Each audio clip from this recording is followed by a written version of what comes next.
you're trying to deal with someone you know or are related to. That's always the hardest person to teach. And you're trying to do it at a distance. You're not there with them. So you're doing it over a Skype or a phone or something that is working, hopefully. So how do you do it?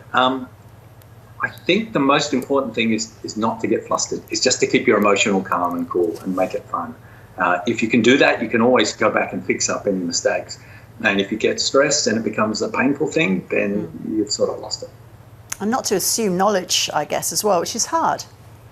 Yeah, no, that's absolutely right. Getting in the mindset of the person you're teaching is the whole art of being a teacher.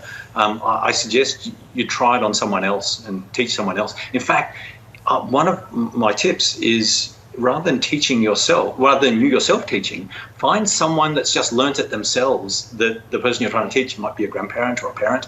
Find someone that they know that's just learned it themselves and see if they can teach them, because they'll have a better understanding of what the assumed knowledge is. Yeah. Looking through some of your other tips, you alluded to it just now. You suggest getting someone 2 generations apart to explain it. So for grandparents, that would be getting grandkids to tell them what to do. What's the thinking behind that? There's this funny dynamic between parents and children. I have problems teaching my own children maths. I teach anyone maths, but not my own children.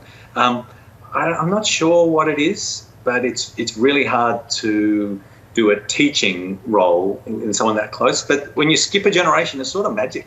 Grandparents love grandchildren, children love grandparents, and they seem to be able to talk without getting each other's hackles up. So if you could get your children to teach the grandparents, oh, that's fantastic. Is it worth practicing, going through step by step the message you're trying to get across?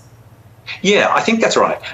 If you've only got a limited amount of time with them, because, they might be prepared to stay on the phone forever, but once they've lost interest or they've become burned or they're thinking this is too hard, you've sort of blown it. So I think you quite quickly have to make the thing a success. So I would, before doing it, rehearse exactly what I was going to do to practice it. I'd even record myself trying to do it and check that I wasn't being patronising and just work out what are the key points that I need to cover. It's so tempting to go into all this extra detail.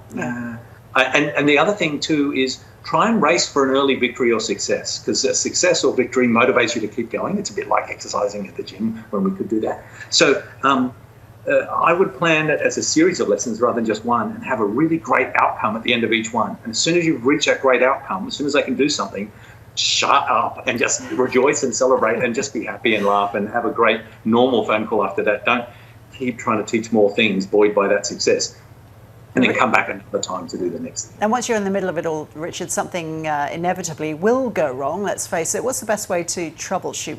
What are some of the tools you can have standing by to stay calm? Yeah, that's a really good question.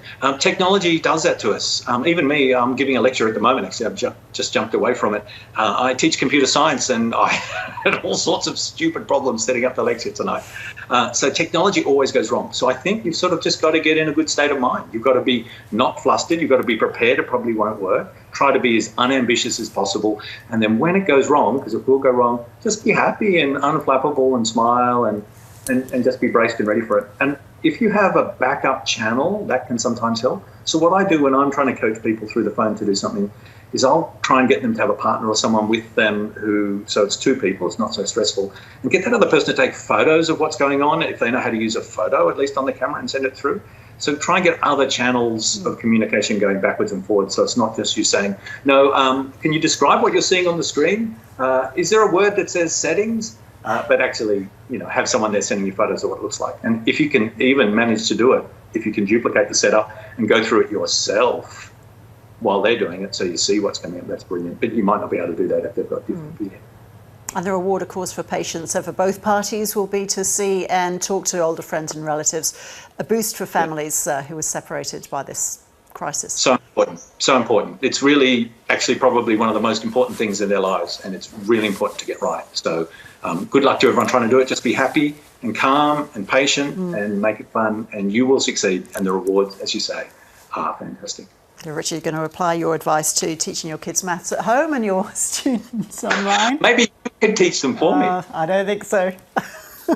I don't know. Richard, it's been a pleasure speaking to you. Thank you so much. Thank you. Thank you. See you.